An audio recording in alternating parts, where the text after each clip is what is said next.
And now, Move the Sticks with Daniel, Jeremiah, and Bucky Brooks.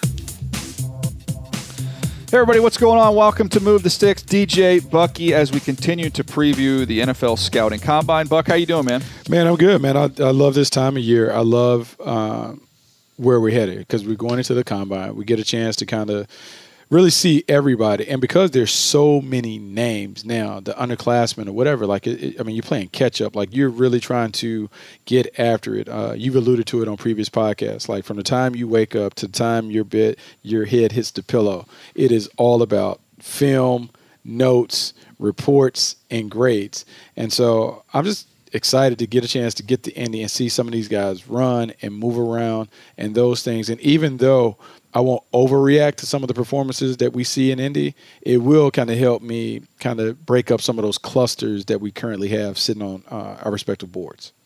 No doubt. It's a great tiebreaker. That's what the Combine really functions as for most teams here. You got similar grades on players. It can kind of split the tie.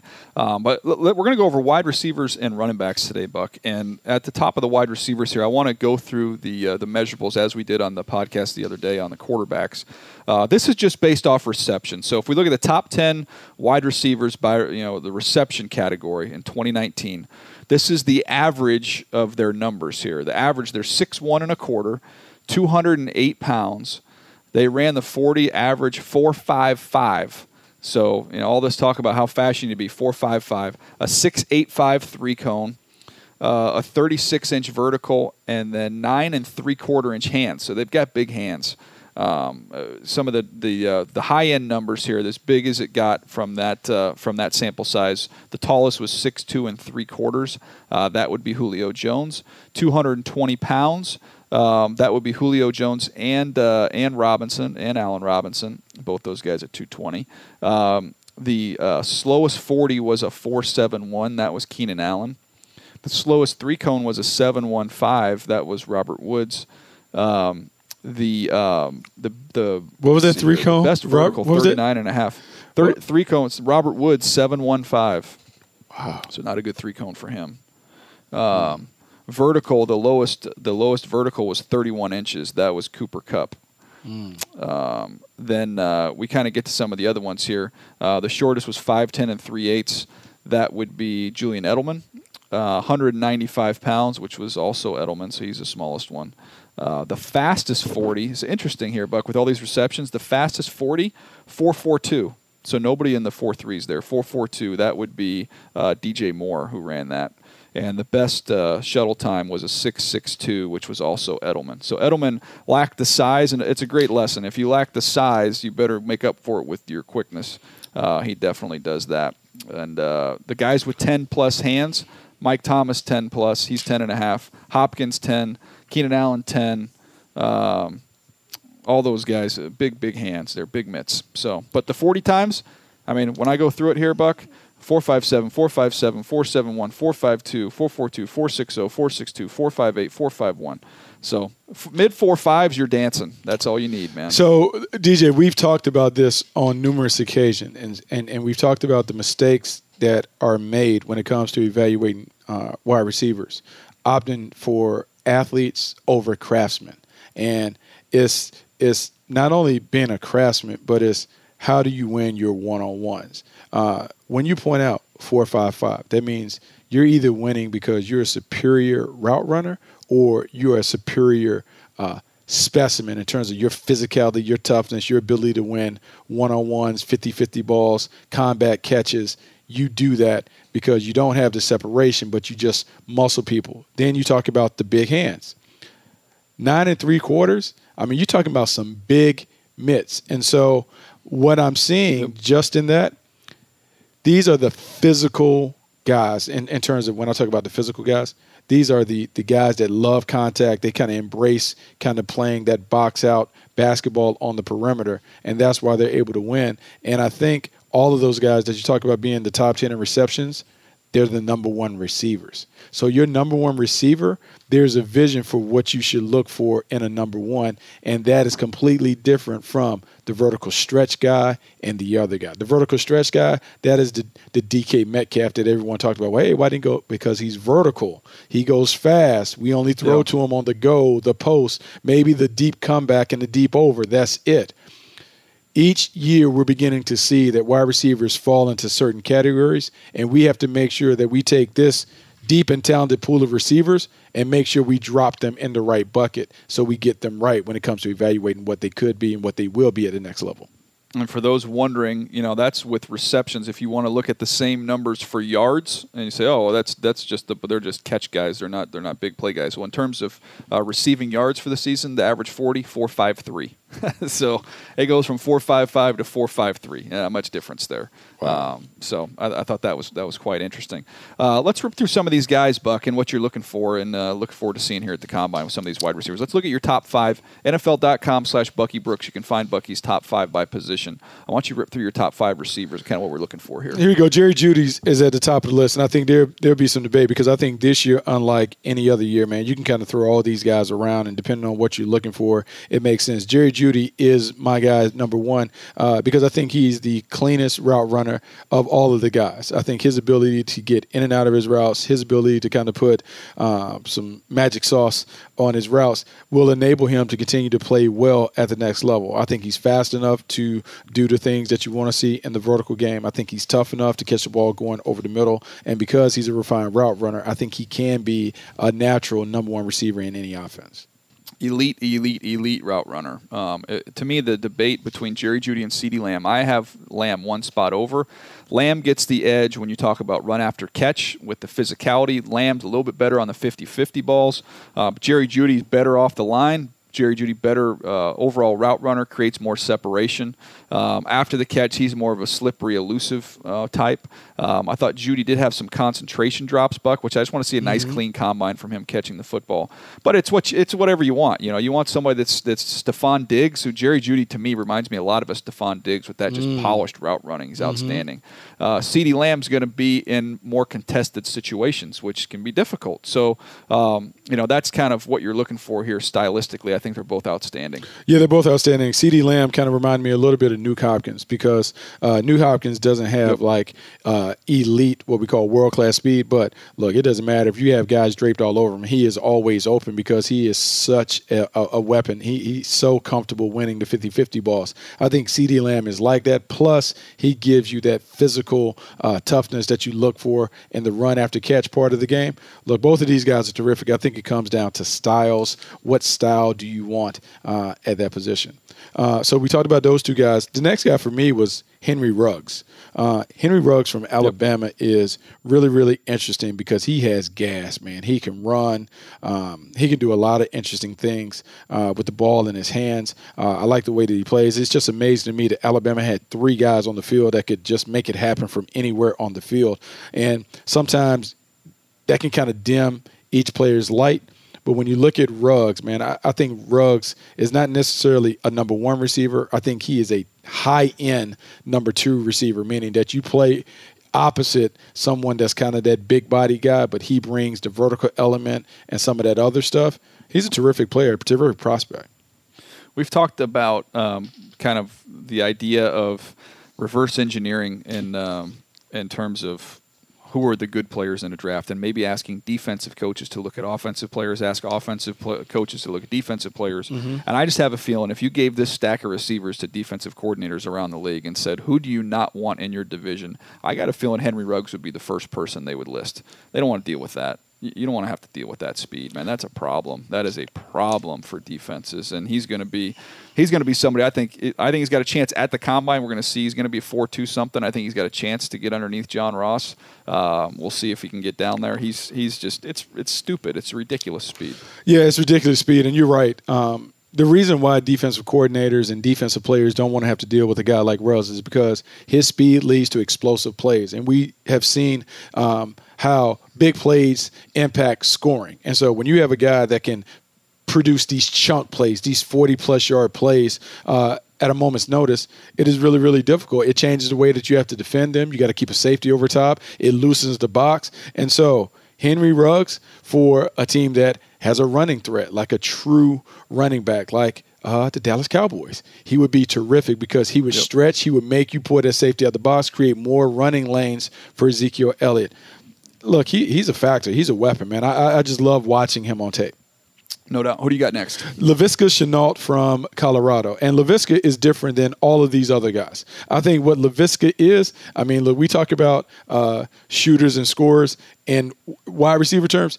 He's a scorer because there's nothing about his game that is really refined or polished. Like, he's not a polished route runner. He's not necessarily a polished or a textbook pass catcher. But what he is, he's dangerous when he has the ball in his hands. And your job as an offensive coordinator, when you take on a Leviticus Chennault, how can we get him the ball 8 to 10 times a game? Is that, A, let's get it to him on some fly sweeps. A, let's put him in the Wildcat. Let's throw some hitches out there, some bubble screens.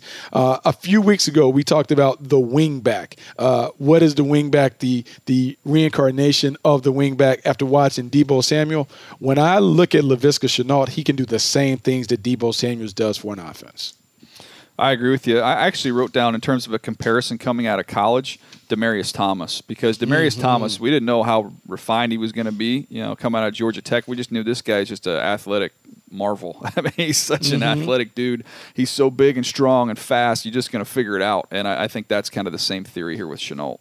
No, it is the same thing. Get the ball in his hands, let him do work. He is physical, he's tough, he has a lot of traits that you like. I think he fits in a lot of offense, but I think he comes with some instructions. You have to know how to utilize him. If you think you're getting a pure receiver, a pure route runner, I think you might be a little disappointed.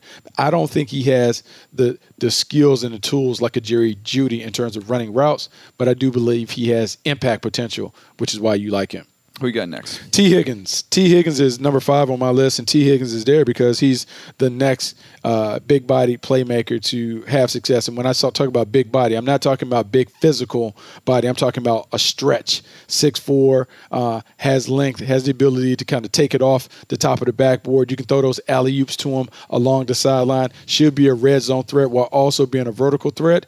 May not be the toughest when it comes to crossing the middle of the field, but guess what? Don't ask him to go across the middle of the field. Keep him on the outside; he'll be fine. I think he's one of those playmakers that, look, we have seen Ted Ginn Jr. make a living in this league being the vertical stretch player.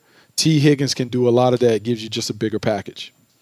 No, he's interesting. There's a real strong debate in draft rooms around the league about him because when you watch him against some of that better competition at the end of the year, he struggled to separate, struggled to get off the line. So that's going to be the challenge there. I do know he was hopefully going to be working with TJ Houshmandzadeh, was supposed to be on the way out to California to work with him from visiting with that training facility the other day. But man, he is. He's a really, really athletic, above the rim. You're hoping you're drafting A.J. Green when you draft him. I mean, that's kind of what you're envisioning and hoping that he can be there. I want to add a couple more guys here, Buck, and then we can move on to the running backs. Brandon Ayuk is one of my favorite players in the draft. He has been with TJ Houshmandzadeh, and he raves about this kid, but he's explosive in his release. He's tough, competitive. He's one of those returners, which I know going back to your Green Bay days, you love those guys that can do that in the return game. I just wrote down, he just wrote a baller, man. I know it's kind of cheesy, but this guy's just a baller. He's just a freaking stud, and I'm a huge fan of his game. I mean, it's easy to fall in love with him. When you think about this guy played opposite N'Keal Harry, didn't get as many opportunities last year, but this year, man, the light came on, and you're right. He is everything that you look for under the old ways, under Ron Wolf and the guys that I played with, the Antonio Freemans, the Robert Brookses, the receivers that have been drafted in Green Bay for years and years on end. They were guys that were special with the ball in their hands. Ayuk fits the bill. His ability to make things happen when he gets it in the open field is going to be one of those things that is fun to watch, and a creative offensive coordinator is going to make sure they feed him and feed him often on the perimeter. No doubt. And I want to just look, there's Jalen Rager's going to fly. KJ Hamler's going to fly. It's going to be fun to watch all those guys run. But I just want to mention 3 guys because I want to revisit this after the combine because I have these guys clumped in together as really good, productive players, but there's a speed question. And again, I don't need these guys to run 4.4. I just don't want them to run 4.7. So just to see the speed here, Brian Edwards from South Carolina, if he can get in anywhere in the low 4.6s would be great. If he's in the 4.5s, he's dancing. He's a really good player. Isaiah Hodgins from Oregon State, another really good player. Speed is the question on him. And then Tyler Johnson from Minnesota. All 3 of those guys I have at the 6'1" range, Buck, on the grading scale, and I think they're, that's the question about them. So who has the most to gain from the combine? I'd say any of those 3 guys run well. You'll see them really start to move up. And then I have 2 guys that I want to point out as guys that because the depth of the class will kind of overshadow them, they may get kind of lost in the sauce. Lynn Bowden from Kentucky. I didn't do him service because Antoine Randall. Yeah, when I didn't put him on my wingback thing because he does so much. He ended up playing quarterback for Kentucky maybe the last 5 games of the year. Terrific with the ball in his hands. Underappreciated. You talk about Antoine Randall. We can talk about Hines Ward. We can talk about all those things. And because of the success that we've seen teams will look at a Taysom Hill and how Taysom Hill had impacted the game. Bowden doesn't have that size, but he does have that creative potential where, innovative play caller could use him in a variety of different ways. Donovan Peoples-Jones, the reason why I'm going to tell people to keep an eye on him, he is a 5-star athlete. Size, athleticism, explosiveness. He has some things that can pop. And if he tests really well, he could be one of those guys that kind of comes out of nowhere and becomes a guy that is in the buzz in the scouting community because highly decorated recruit coming out and goes to Michigan, has some plays but not a lot of plays. But in terms of a pure athlete, I don't know if we'll find better in this draft class at the position. No, he's a good one. And again, just speaks to the overall depth. Receivers are absolutely loaded in this draft class. It's going to be fun to watch them compete there at the combine. All right, you want to switch gears over to the running backs now, Buck? Yeah, running backs. Look, I feel like we've talked about these running backs for a while, but we'll start. Deandre Swift is the top running back for me, and I think the thing when I look at Swift is he's the natural. He can do anything and everything that you want to see at the position. He can catch it. He can run it. He has a toughness to kind of finish runs between the tackles. He can get to the perimeter, catches the ball out the backfield, and I think he's solid in pass protection. To me, he's my number 1 guy. All right, I'm going to ask you a comparison on him in just a second, but I do want to rattle off the numbers here as we've been doing as we go through this position here. The average running back, this is based off rushing yards in 2019, 5'11 and 3/4, 223 pounds, so good size, with an average 40 of a 4.52. So you've got average vertical 34 inches, broad jump 10.2. You've got a short shuttle 7.13. But the interesting height, weight, speed, 5'11", 3/4, 223, 4.52. That's the average. The fastest is 4.45. The slowest was 4.62. So that's kind of the range that we find ourselves in there. And in regards to Swift, I have him as the top running back too, Buck. Compact, patient, excellent vision, quickness, elusiveness. He'll drop his shoulder. More of kind of a cradle catcher than a natural hands catcher, but still he's functional in the passing game. I compared him, just when I looked at him size-wise and skill set-wise, Buck, I compared him to a guy you were around in Deangelo Williams. I'd love to get your thoughts on that one. Ooh, that is a really good comparison, man. Deangelo Williams was one of those guys coming out of Memphis when we drafted him. He kind of did everything. He was kind of like a wildcat quarterback for Memphis during his final year there, and he was tough enough, could catch it.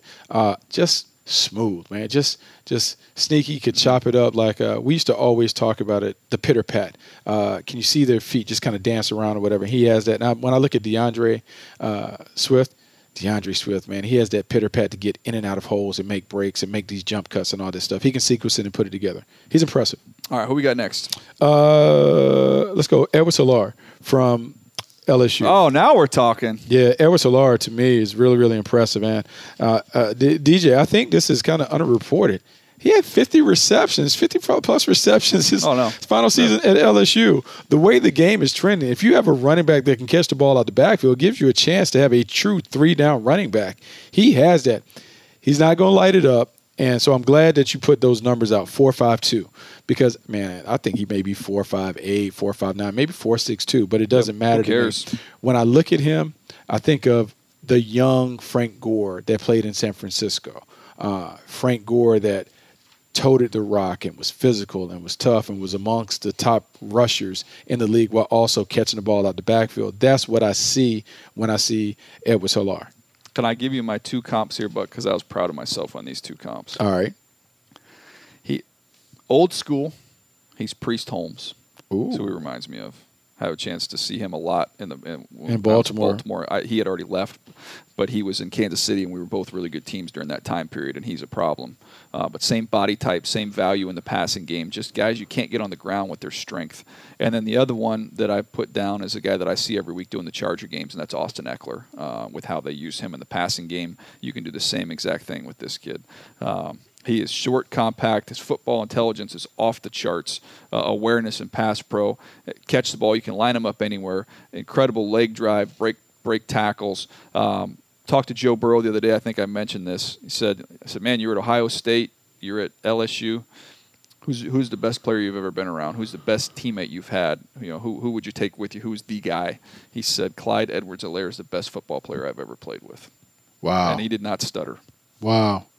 That goes a long way because you're talking about a guy that played at 2 schools that are football factories when it comes to the National Football League. There's probably 28 to 30 guys in this combine from those 2 schools, Buck. Yeah, LSU's got 16 guys. Yeah, Edwards-Helaire, he's terrific. He's kind of like underrated in my estimation in terms of like the when I say underrated, I mean in terms of the national conversation. I don't believe we hear a lot of people talking about Edwards-Helaire. But look, he is a terrific player. And I think the guy that's right behind him for me, I mean, you can flip it however you want it. I think J.K. Dobbins is just as impressive as a player. Mm-hmm. And we talked about the stretch run that he had at Ohio State. I don't know if people really paid attention to it, but the last 6-7 games at Ohio State, he showed people that he could be a workhorse. Tough, physical, has the ability to make these nice cuts inside. He can create, which is very, very important to me for running backs, meaning that it doesn't always have to be a clean hole for him to get 4+ yards. His ability to stop, start, stick his head down and be able to kind of power through some contact is impressive. And then it's really just a matter of how can he be utilized in the passing game. I think the big thing is when you're looking at running backs in today's game, they have to be functional plus in the passing game if they really want to be considered like these every down backs. Just kind of want to see how he catches the ball at the combine. I want to see how natural it is for him. Yeah, a couple drops in that Clemson game, but really you go through the rest of the tape, I thought his hands were reliable. He's really good in pass protection, no hesitation. He's got power, balance, inside, outside runner. Just a really good football player. And I have him right now in my last update. I have him as my second running back, and it's a debate between him and Edwards-Helaire for me. Interesting, you have them right together. I'm going to end up having them right together as well. I think they're both really, really good, solid football players. Yeah, I mean, that's what you're looking for. You're running back. You want someone who's rock solid, dependable, reliable, and tough. He has that. The fourth guy for me is probably a surprise for a lot of people, but Cam Akers from Florida State, to me, I think the more we go through the process, the more I believe he'll kind of rise. When I look at Cam Akers, I think it's his explosiveness, his elusiveness in tight areas, his ability to be able to make things happen on the perimeter. I think he's going to catch the ball better than most people imagine.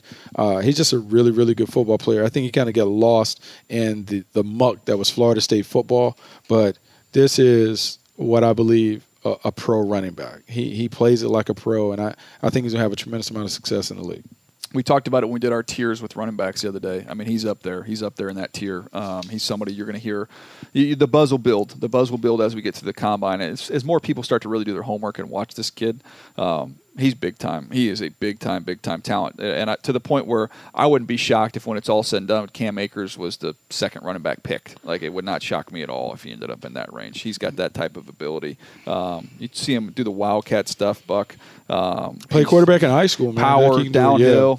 Yeah, there you go. There you go. But he's patient. He'll press and bounce. He's just got a really good feel. He's a little slippery inside. I love his overall game. The only question that I had, there's some misassignments in pass protection that you got to get cleaned up a little bit. You got to do a little work there on his mental, make sure that he understands what goes on in pass protection, because I had a little bit of a question mark there, especially like the Notre Dame game. But overall, he's gifted. Yeah, he is gifted. And then the last guy, I have Jonathan Taylor from Wisconsin. The production speaks for itself. Look, man, 2,000 plus yards. Caught the ball more this year than he had in previous years. Like, just really, really solid all around. I think you may want maybe a better athlete. I don't think his numbers are going to wow anybody. But look, man, he's just kind of steady Eddie, just productive, finishes, physical. He does it, and he's been able to carry a heavy workload. To me, I think it speaks not only to your endurance physically, but your mental endurance, because it's tough to be a grinder when you get nailed play after play after play. Yeah, I wrote down production, speed, and strength. I mean, he's more sudden than shifty, and you'll see when he gets out in the open field, he's gone. I mean, he's got big-time top speed, but just not a lot of wiggle, not a lot of make you miss. In the pass game, going to be more involved in the screen game than really kind of putting him out in the route. I think that's where he's most comfortable, and just doesn't get a lot of reps in pass protection at Wisconsin. They don't do it very often, so he's usually getting out. So that's going to be an area where he needs to get some more reps, some more experience. But man, if you can block it up and he hits a crease, he's gone, man.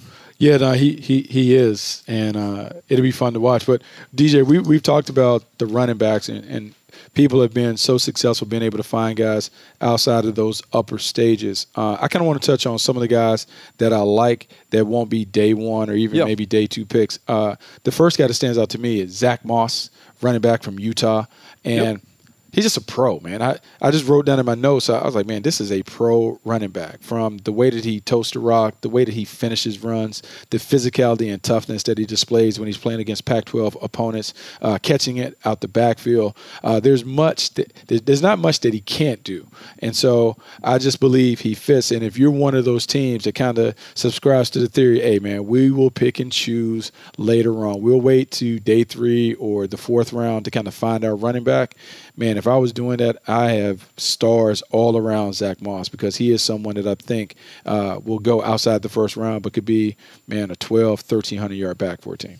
Yeah, teams trying to pair up running backs. A lot of teams doing committees, and that's just the way the future is. And a lot of teams that have that speed back, they're going to love Zach Moss. I compared him to James Conner. That's who he reminds me of when he was coming out of Pitt. Obviously been a good player there with the Steelers. I think he's got a chance to go maybe a little bit higher than people think there, because a lot of teams that have that faster guy covet this type of running style. And then I'll flip it around the other side, Buck. If you've got your banger and you want some speed, then Darington Evans from me, my App State guy, his game is very similar to Raheem Mostert. If you watch what Raheem Mostert did in the postseason, which is just give him a little crease and watch him go, that's what he is. And I think teams that run that system, get him in the zone game where he's very comfortable outside zone, he's going to be a very, very good player to complement your bigger back you already have on campus, because that's what this is all about at this position right now. Is it's not finding the perfect back, it's finding the perfect stable of backs that can help fill the role here.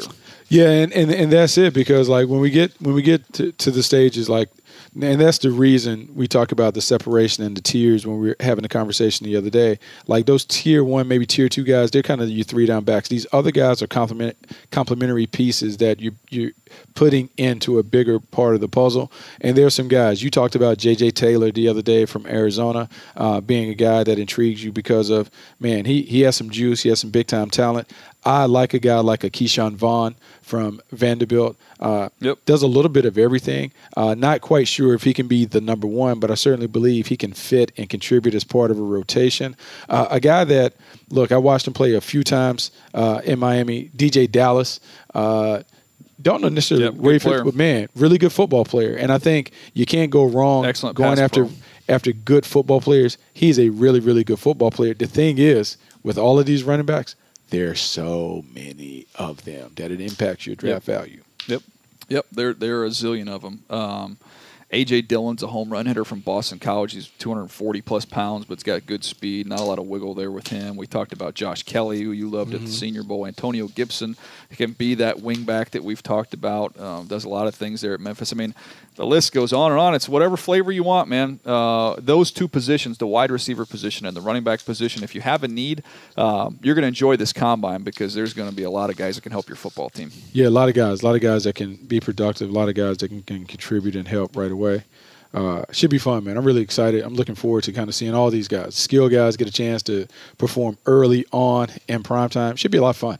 No doubt. All right, that's going to do it for us. He's Bucky Brooks. I'm Daniel Jeremiah and Nabil, doing a great job producing this bad boy. Appreciate you guys checking us out, and be sure to tune into the Combine. It starts, the drills will start Thursday evening. You can find that on NFL Network, NFL.com. We'll see you next time right here on Move the Sticks.